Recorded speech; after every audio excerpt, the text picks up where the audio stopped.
อันเมื่อนี้กล่าวว่าพบกับเพลงป่านี้นะครับเด่นกับเบาสารคามเอาครับ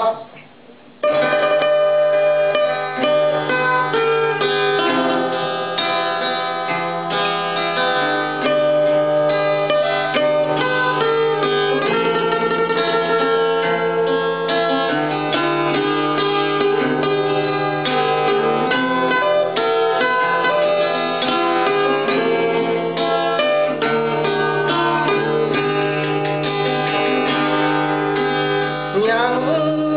ฮักเธอเสมอนะเจ้าสาวบ้านนาที่ชื่อปลาณียังจดจำสายตาว่าตาเย้ายอกยวนยีจำได้ดีสัญญาใต้ต้นบักขาม